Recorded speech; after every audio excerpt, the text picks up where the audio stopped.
How to be your own best friend. The power of self-compassion. Why self-compassion is the ultimate tool for self-acceptance. For many years I've been plagued with self-deprecating thoughts to the point I became my own worst critic and couldn't even sleep at nights.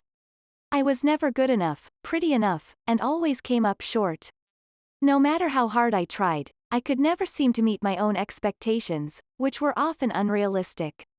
Feelings of being unworthy or underpotentiated, of lacking the compassion or even courage were my demons I had to face every day.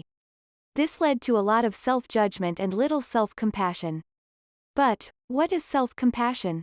Self-compassion is the act of being kind and understanding towards yourself, especially during difficult times. It involves recognizing that everyone makes mistakes and experiences hardships, and treating yourself with compassion instead of judgment. Self-compassion is important because it can help reduce stress, anxiety, and negative self-talk. Additionally, self-compassion can increase your motivation and resilience in the face of setbacks. If you want to avoid being too harsh on yourself, try to catch yourself when you're engaging in negative self-talk.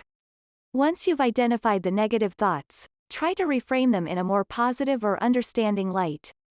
If you want to avoid being too harsh on yourself, try to catch yourself when you're engaging in negative self-talk. Once you've identified the negative thoughts, try to reframe them in a more positive or understanding light. Here are the benefits of practicing self-compassion. Encourages healthy risk-taking. Self-compassion is the key to success when taking risks.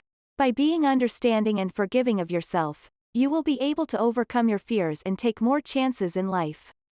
Risks are commonly seen as potential for loss, which can fuel fears of failure and uncertainty. However, taking risks can also lead to positive outcomes such as opportunities, better relationships, new skills and talents, and more fulfilling experiences. Be sure to weigh the pros and cons of each situation before making a decision. And remember, if things don't go as planned, just have self-compassion. 1. Strengthens self-efficacy. How often do you find yourself fearful or stressed when challenged with inevitable hurdles and setbacks, because of your perceived inability to overcome them? How easily do you get discouraged by mistakes, failures? How many times did you shun occupations in a desired domain or simply avoided big career pursuits, hobbies assuming you lacked the capabilities? The above questions have nothing to do with lack of confidence or poor self-image, but rather with lack of self-efficacy. According to Alfred Bandura in his book, Self-Efficacy in Changing Societies, he argues that perceived self-efficacy refers to beliefs in one's capabilities to organize and execute the courses of action required to manage prospective situations. Efficacy beliefs influence how people think, feel, motivate themselves, and act.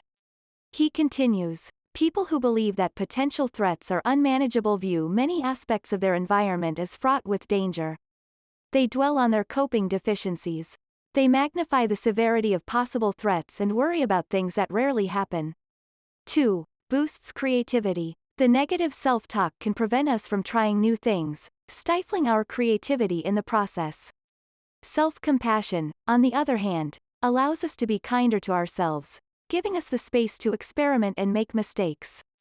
It allows us to show up fully in our lives and work, and creativity flourishes when we are present and engaged. It also helps us to see failure as part of the creative process rather than a personal shortcoming. When we have self-compassion, we are more likely to persevere in the face of setbacks and ultimately achieve our creative goals. When we are kind to ourselves, we open up the space to be more creative. So if you're looking to boost your creativity, practicing self-compassion is a great place to start.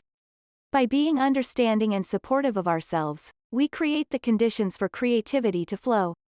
Final thoughts. When we are going through tough times, it's easy to be hard on ourselves and beat ourselves up. This can lead to a downward spiral of negative emotions and make it even harder to cope with whatever we're dealing with. Self-compassion provides a counterbalance to this by helping us to see ourselves in a more positive light and giving us the strength to face challenges. When it comes to self-compassion versus self-judgment, it's important to be understanding and forgiving of yourself. This means recognizing that nobody is perfect and that you are not alone in your struggles. So, by being yourself and taking risks can lead to positive outcomes such as opportunities, better relationships, new skills and talents, and more fulfilling life experiences.